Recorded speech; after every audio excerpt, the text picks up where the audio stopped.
Hi, ഇന്ന് നമുക്ക് ഗോതമ്പ് അരച്ചിട്ട് എങ്ങനെ കൽത്തപ്പം ഉണ്ടാക്കാം എന്നുള്ളത് നോക്കാം. നമ്മൾ സാധാരണയായിട്ട് അരിപ്പൊടി ഉപയോഗിച്ചിട്ടും അരി അരച്ചിട്ടൊക്കെ കൽത്തപ്പം ഉണ്ടാക്കാറുണ്ട്. ഇത് നമ്മൾ ഗോതമ്പ് അരച്ചിട്ടാണ് ഈ കൽത്തപ്പം ഉണ്ടാക്കിയെടുക്കുന്നത്. നമ്മൾ അരിപ്പൊടിയൊക്കെ ഉപയോഗിച്ച് ഉണ്ടാക്കുന്ന പോലെ തന്നെ നല്ല രീതിയിൽ ആരിയെടുത്തിട്ടുള്ളതും നല്ല സോഫ്റ്റ് ആയിട്ടുള്ളതും ടേസ്റ്റി ആയിട്ടുള്ള കൽത്തപ്പം നമുക്ക് ഉണ്ടാക്കാനായിട്ട് സാധിക്കും. ഇത് മറ്റേ കൽത്തപ്പത്തിൻ്റെ അപേക്ഷിച്ച് നോക്കുമ്പോൾ ഇത്തിരിയും കൂടി കടുത്ത കളറായിരിക്കും കേട്ടോ. പക്ഷേ ടേസ്റ്റൊക്കെ സൂപ്പറാണ്. അതിന് വേണ്ടിയിട്ട് ഞാനിപ്പോൾ ഇവിടെ 1.5 കപ്പ് ഗോതമ്പിൻ്റെ നുറുക്ക്, സൂചി ഗോതമ്പിൻ്റെ നുറുക്കല്ല, നമ്മുടെ സാധാരണ ഗോതമ്പിൻ്റെ നുറുക്കാണ് ഇപ്പോൾ ഞാൻ 1.5 കപ്പ് എടുത്തതിന് ശേഷം വെള്ളത്തിലിട്ട് കുതിർത്തിട്ട് വെള്ളമൊക്കെ മാറ്റി എടുത്തു വെച്ചിട്ടുണ്ട്. ഇനി നിങ്ങളുടെ അടുത്ത് മുഴുവനായിട്ടുള്ള ഗോതമ്പാണ് ഉള്ളതെന്നുണ്ടെങ്കിൽ ഒന്ന് മിക്സിയിലിട്ട് ഒന്ന് കറക്കി ഒന്ന് നുറുക്കാക്കിയതിന് ശേഷം വെള്ളത്തിലിട്ട് കുതിർത്താലും മതി. സൂചി ഗോതമ്പും ഉപയോഗിച്ചിട്ട് നമുക്ക് ഈ സെയിം മെത്തേഡിൽ തന്നെ ചെയ്യാം. ഞാനിപ്പോൾ ഇവിടെ മുഴുവനായിട്ട് ആ ഗോതമ്പ് തന്നെയാണ് ചെയ്ത് കാണിക്കുന്നത്. ഇനി നമുക്ക് ഇതുപോലെ ഒരു മിക്സിയുടെ ജാർ എടുക്കുക. അതിലേക്ക് നമ്മൾ കുതിർത്ത് വെച്ചിട്ടുള്ള ഗോതമ്പ് നമുക്ക് ഇട്ട് കൊടുക്കാം. ഇപ്പോൾ ഇത് നമ്മൾ 2 ട്രിപ്പായിട്ട് അരക്കേണ്ടി വരും. ഒറ്റ ട്രിപ്പിൽ നമുക്കിത് അരയ്ക്കാൻ പറ്റില്ല. അപ്പോൾ ഞാൻ കുറച്ച് അതിൽ നിന്ന് എടുത്ത് മാറ്റി വെച്ചിട്ടുണ്ട്. കുറച്ച് ഇപ്പോൾ മിക്സിയുടെ ജാറിലേക്ക് ഇട്ട് കൊടുത്തിട്ടുണ്ട്. ഇനി നമുക്കിതിലേക്ക് 1/2 ഗ്ലാസ് വെള്ളം ഒഴിച്ചിട്ട് നമുക്കിത് നല്ല ഫൈനായിട്ട് നമുക്ക് അരച്ചെടുക്കണം. ഇത് അരച്ചെടുത്ത ശേഷം നമുക്കൊരു പാത്രത്തിലേക്ക് ഒഴിക്കാം. അപ്പോൾ ഫസ്റ്റ് ട്രിപ്പ് ഞാൻ ഗോതമ്പ് നന്നായിട്ട് അരച്ചെടുത്ത് വെച്ചിട്ടുണ്ട്. അടുത്തതായിട്ട് നമുക്ക് ഈ ജാറിലേക്ക് നമ്മൾ കുതിർത്ത് വെച്ചിട്ടുള്ള ബാക്കിയുള്ള ഗോതമ്പും കൂടി നമുക്ക് ഇട്ട് കൊടുക്കാം. ഇതിൻ്റെ കൂടെ തന്നെ നമുക്ക് 1/2 കപ്പ് അരിപ്പൊടി ചേർത്ത് കൊടുക്കണം. വറുത്ത അരിപ്പൊടി, നമ്മൾ പത്തിരി ഇടിയപ്പമൊക്കെ ഉണ്ടാക്കാൻ ഉപയോഗിക്കുന്ന വറുത്ത അരിപ്പൊടിയും ചേർത്ത് 1/2 ഗ്ലാസ് വെള്ളവും കൂടി ഒഴിച്ചിട്ട് നമ്മൾ അരച്ചെടുക്കുകയാണ്. അപ്പോൾ നമ്മളിപ്പോൾ ടോട്ടലി 1 ഗ്ലാസ് വെള്ളമാണ് ഒഴിച്ച് കൊടുത്തിട്ടുള്ളത്. ആദ്യം അരച്ചപ്പോൾ 1/2 ഗ്ലാസ് ഒഴിച്ചു, ഇപ്പോൾ 1/2 ഗ്ലാസ് ഒഴിച്ചു. അപ്പോൾ 1 ഗ്ലാസ് വെള്ളമാണ് നമ്മളിത് അരയ്ക്കാനായിട്ട് ഉപയോഗിക്കുന്നത്.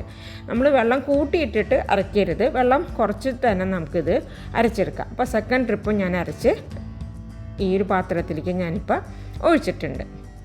ഈ ഒരു സമയത്ത് ഞാൻ 5 വലിയ അച്ച് ശർക്കര ഇതുപോലെ ഉരുക്കി പാനിയാക്കിയിട്ട് എടുക്കുന്നുണ്ട്. നമുക്കൊരു മീഡിയം ഇതിലുള്ള പാനിയും മതിയിട്ട്, അത്ര കുറുകിയ പാനിയും വേണ്ട, നല്ല വെള്ളം പോലത്തെ പാനിയും വേണ്ട. നിങ്ങളുടെ മധുരം അനുസരിച്ചിട്ട് നിങ്ങൾക്ക് ശർക്കരയുടെ അളവ് കൂട്ടുകയും കുറക്കുകയൊക്കെ ചെയ്യാം. അപ്പോൾ ഞാനിപ്പോൾ ഇവിടെ ശർക്കരയൊക്കെ നന്നായിട്ട് പാനിയായി വന്നപ്പോൾ തീ ഓഫാക്കി. ഈ സമയത്ത് തന്നെ നമ്മൾ, അതായത് ശർക്കര തീ ഓഫാക്കി അപ്പോൾ തന്നെ നമ്മൾ ഈ അരച്ചു വെച്ചിട്ടുള്ള നമ്മുടെ മിക്സ് ഉണ്ടല്ലോ അതിലേക്ക് ഒഴിച്ച് കൊടുക്കണം. ചൂടോട് കൂടി തന്നെ നമ്മൾ ഈ ഒരു ഇതിലേക്ക് ഒഴിച്ച് കൊടുക്കണം. എന്നാലാണ് നല്ല സോഫ്റ്റായിട്ടും നല്ല ആരെടുത്ത രീതിയിലേക്ക് നമുക്ക് കൽത്തപ്പം കിട്ടുള്ളൂ. അപ്പോൾ ഞാൻ ഇത് നന്നായിട്ട് ഒരു മിക്സർ വെച്ചിട്ട് നന്നായിട്ട് മിക്സ് ചെയ്യുന്നുണ്ട്. ഒരു സ്പൂൺ അതാവ് എന്താണെന്ന് വെച്ചാൽ നിങ്ങൾക്കിത് വെച്ചിട്ട് പെട്ടെന്ന് ഇളക്കി കൊടുക്കണമെന്ന് മാത്രമേ ഉള്ളൂ. നന്നായിട്ട് ഇത് ഇളക്കി എടുത്തിട്ടുണ്ട്. ഇനി നമുക്കിതിലേക്ക് ഒരു 1/4 ടീസ്പൂണോളം ബേക്കിംഗ് സോഡ ചേർത്ത് കൊടുക്കാം. ടേസ്റ്റൊക്കെ ഒന്ന് ബാലൻസ് ചെയ്യാൻ വേണ്ടിയിട്ട് നമുക്ക് കുറച്ച് ഉപ്പ്, ഒരു നുള്ളു, 1-2 നുള്ളു ഉപ്പ് ചേർത്ത് കൊടുത്തിട്ടുണ്ട്. പിന്നെ നമുക്ക് ടേസ്റ്റിന് വേണ്ടിയിട്ട് കുറച്ച് ഏലക്കായ പൊടിച്ചത് ചേർത്ത് കൊടുത്തിട്ടുണ്ട്. നിങ്ങൾക്ക് ജീരകത്തിൻ്റെ ടേസ്റ്റ് ഇഷ്ടമാണെന്നുണ്ടെങ്കിൽ ജീരകം പൊടിച്ചത് ചേർത്ത് കൊടുക്കാം. അതല്ലെങ്കിൽ ഇപ്പോൾ ഈ ഏലക്കായ നമ്മൾ അരക്കുമല്ലോ, ഗോതമ്പ് അരക്കുന്ന സമയത്ത് ചേർത്ത് അരച്ചാലും മതി. ഇപ്പോൾ അതെ നമ്മുടെ ബാറ്റർ ഞാൻ നന്നായിട്ട് ഇളക്കി മിക്സ് ആക്കിയിട്ടുണ്ട്. നമ്മുടെ ബാറ്ററിൻ്റെ കൺസിസ്റ്റൻസി ഇതുപോലെ ഇരിക്കണം. അതായത് കട്ടിയല്ല ലൂസും അല്ല, ഇങ്ങനെ വെള്ളം പോലെ നമ്മളിപ്പോൾ ഒരു സ്പൂൺ വെച്ചിട്ട് ഇങ്ങനെ ഒഴിക്കുമ്പോൾ ഈ ഒരു കൺസിസ്റ്റൻസിയിലായിരിക്കണം നമ്മുടെ ബാറ്റർ. അപ്പോഴാണ് നമ്മൾ കൽത്തപ്പം ഉണ്ടാക്കുമ്പോൾ കറക്റ്റായിട്ട് നമുക്ക് കിട്ടുള്ളൂ. അടുത്തതായിട്ട് നമ്മളിതുപോലെ ഒരു കുക്കർ വെച്ച് നന്നായിട്ട് ചൂടായി വന്നു കഴിഞ്ഞാൽ നമുക്കിതിലേക്ക് വെളിച്ചെണ്ണയോ അല്ലെന്നുണ്ടെങ്കിൽ നെയ്യായാലും ഒഴിച്ച് കൊടുക്കാം. ഞാനിപ്പോൾ ഇവിടെ വെളിച്ചെണ്ണയാണ് ഒഴിച്ച് കൊടുത്തിട്ടുള്ളത് കേട്ടോ. ഇനി നമുക്കിതിലേക്ക് കുറച്ച് നാളികേര കൊത്ത് ഇതുപോലെ ഇട്ടിട്ട് നന്നായിട്ടൊന്ന് മൂപ്പിച്ചിട്ട് എടുക്കാം. ചിലർ ഉള്ളിയും ഇതിൽ മൂപ്പിക്കാറുണ്ട് കേട്ടോ. പക്ഷേ എനിക്ക് ഈ ഗോതമ്പ് കൽത്തപ്പം ഉണ്ടാക്കുമ്പോൾ ഉള്ളി മൂപ്പിച്ച് ചേർക്കുന്നത് അത്ര ടേസ്റ്റായിട്ട് തോന്നിയില്ല. അപ്പോൾ നിങ്ങൾക്ക് വേണമെന്നുണ്ടെങ്കിൽ ഉള്ളിയും കൂടി ഇതിനൊപ്പം ഇട്ടിട്ട് ഒന്ന് മൂപ്പിച്ച് നിങ്ങൾക്ക് ചേർക്കാം. അടുത്തതായിട്ട് ഞാൻ ഇതിലേക്ക് ചേർക്കുന്നത് കുറച്ച് കറുത്ത എള്ളാണ്. അത് ഓപ്ഷണലാണ് കേട്ടോ, നിങ്ങൾക്ക് വേണമെന്നുണ്ടെങ്കിൽ ചേർത്താൽ മതി. അപ്പോൾ സാധാരണ ഇങ്ങനത്തെ ഉള്ള പലഹാരത്തിൽ നമ്മൾ എള്ളൊക്കെ ചേർക്കുമ്പോൾ ഒരു പ്രത്യേക രുചി തന്നെയാണ്. അപ്പോൾ അതുകൊണ്ടാണ് ഞാനത് ചേർത്ത് കൊടുത്തത്. ഇനി നമുക്കിതിൽ നിന്ന് കുറച്ചെടുത്ത് മാറ്റി വെക്കാം. ലാസ്റ്റ് നമ്മുടെ കൽത്തപ്പത്തിൻ്റെ ആ മാവ് ഒഴിച്ചതിന് ശേഷം അതിൻ്റെ മേലേക്കൊന്ന് ഇട്ട് കൊടുക്കാനായിട്ട്. ഇനി ഞാൻ അപ്പോൾ നമ്മുടെ കൽത്തപ്പത്തിൻ്റെ മാവ് കുക്കറിലേക്ക് ഒഴിച്ച് കൊടുക്കുകയാണ്. മാവ് ഒഴിക്കുന്നതിന് മുമ്പായിട്ട് നമ്മൾ ആദ്യം ഒന്ന് ഇളക്കിയിട്ട് വേണം ഒഴിച്ച് കൊടുക്കാനായിട്ട്. അപ്പോൾ നമ്മുടെ മാവ് ഒഴിച്ചു. ഇപ്പോൾ സൈഡിലൊക്കെ ഒന്ന് നന്നായിട്ട് ഇങ്ങനെ ഒന്ന് മുരിഞ്ഞ് വരാനായിട്ട് തുടങ്ങും. പിന്നെ മാവ് ഒഴിക്കുന്ന സമയത്ത് മീഡിയം ഫ്ലെയിമിൽ വേണം വെക്കാനായിട്ട്. നമ്മൾ മാറ്റി വെച്ചിട്ടുള്ള നാളികേരക്കൊത്തും അയലിലൊക്കെ നമ്മൾ അതിൻ്റെ മേലേക്കൊന്ന് നന്നായിട്ടൊന്ന് ഇട്ട് കൊടുത്തു. അതിൻ്റെ സൈഡിലൊക്കെ ഒന്ന് നന്നായിട്ടൊന്ന് വെന്ത് വരാനായിട്ട് തുടങ്ങിക്കഴിഞ്ഞാൽ നമ്മൾ ലോ ഫ്ലെയിമിലേക്ക് മാറ്റുക. എന്നിട്ട് നമ്മുടെ വിസിൽ മാറ്റി കുക്കറിൻ്റെ മൂടിയുടെ മേലെ നിന്ന് ആ വിസിൽ മാറ്റിയിട്ട് നമ്മൾ ലോ ഫ്ലെയിമിലേക്ക് മാറ്റി ഇനി നമ്മൾ കൽത്തപ്പം വേവിച്ചെടുക്കുകയാണ്.